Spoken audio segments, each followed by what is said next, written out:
Cumplió el primer año de gestión del presidente Yamandu Orsi y por eso vamos a hacer un pequeño repaso de algunos de los momentos clave de estos primeros 365 días del cuarto gobierno del Frente Amplio. Sí, fue el 1 de marzo de 2025 que Orsi asumió como mandatario al recibir la banda presidencial de manos del PIS Lacalle Pou. Sí, en aquel momento Orsi, al igual de lo que va a ocurrir en la jornada de hoy, dio un discurso ante la Asamblea General, allí en el Parlamento, su primera intervención, destacó fundamentalmente la importancia de los 40 años ininterrumpidos de democracia y el rol de los partidos políticos para la estabilidad del país. No lo recordaba yo este detalle. Bueno, escuchemos cómo cerraba el presidente su discurso en el Palacio Legislativo. Hoy hice un juramento que prometo honrar con dedicación, con escucha atenta, con fervor y con trabajo incansable. Ese es el compromiso que asumo y que extiendo a cada una de las personas que me acompañarán en este desafío. No seré vacilante ni indiferente. Para algunas causas no hay tiempo que perder y las he colocado entre mis prioridades de gobierno. Es tiempo de abrir las puertas a la esperanza con la convicción inquebrantable de un país que sabe cuál es su rumbo, con el legado de los que lucharon y nunca bajaron los brazos. Hoy avanzamos con la fuerza del presente y con la mirada en el futuro.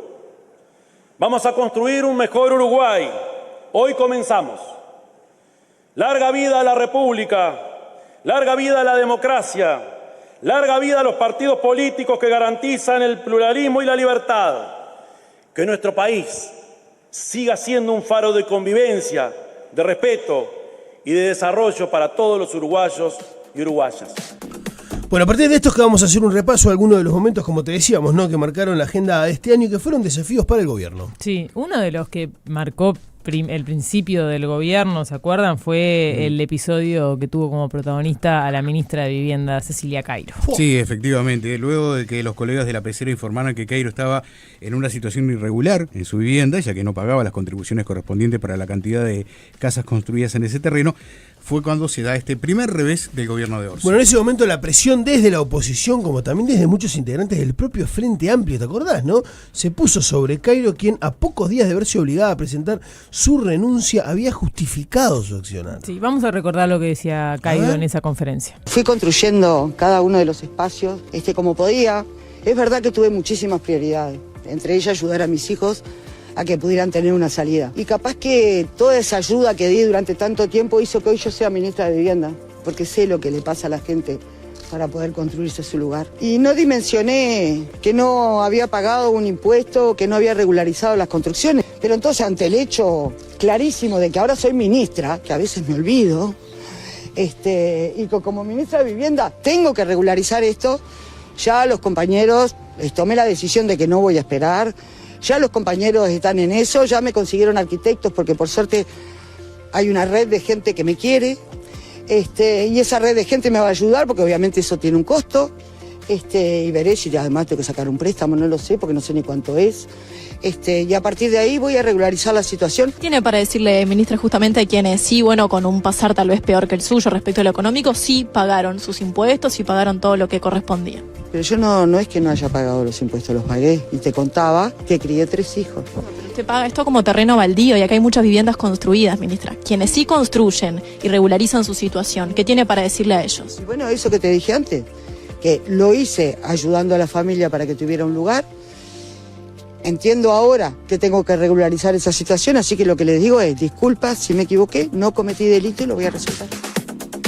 Bueno, a pesar de las disculpas y a pesar de las declaraciones, ¿no?, de la entonces ministra de Vivienda, una vez pasado ese ruido, se dio uno de los momentos más emotivos de 2025, cuando el 13 de mayo, justamente a pocos días de cumplir 90 años, el expresidente José Mujica falleció. Sí, un día muy impactante, miles de personas salieron a las calles a despedir a Mujica, hicieron largas filas durante días frente al Palacio Legislativo para rendirle el homenaje y darle su último adiós. Vamos a escuchar lo que decía el presidente Orsi con motivo del fallecimiento de José Mujica. Una pérdida, por supuesto, que genera mucho dolor, más allá de que era esperable por lo que él mismo nos había dicho cuando empezó con sus nanas, y a medida que fue evolucionando, él tenía claro cómo era el derrotero, cómo seguía todo esto, y lo tomó con mucha tranquilidad y nos preparó a todos. Pero nunca estás del todo preparado para despedir a un referente como Pepe. Es conmovedor realmente lo que la gente te transmite, ¿no? Uno, por supuesto, tú tenés una sensación y tenés un sentimiento y te afecta la pérdida de un amigo, un compañero, pero ese reflejo que se transmite desde la vereda a mí me resultó impactante. Se está cosechando un poco aquella siembra, pero por otro lado te das cuenta de la dimensión de la pérdida. Bueno, acordate, ¿no? Justamente estamos en mayo, 13 de mayo ya una ministra renunció. Y esto que fue un golpe fuerte, me imagino, para la interna del NPP, pero también para el Frente Amplio en su conjunto, ¿no? Lo cierto es que el cortejo a Mujica también generó un ruido político que incluso sigue vigente hasta hoy. Y es que cuando pasaban los restos de Mujica por la sede del MPP, el secretario de Presidencia, Alejandro Sánchez, hizo un anuncio que despertó críticas en la oposición y que genera polémica hasta el día de hoy. Vamos a recordarlo, dale.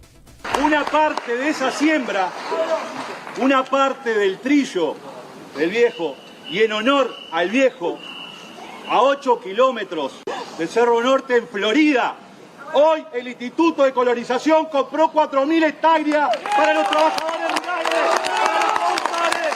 Gracias, Pepe. Viva el pueblo uruguayo por el cual el Pepe dejó todo. El pueblo uruguayo, es por el pueblo uruguayo. Vamos arriba. La lucha continúa, compañeros.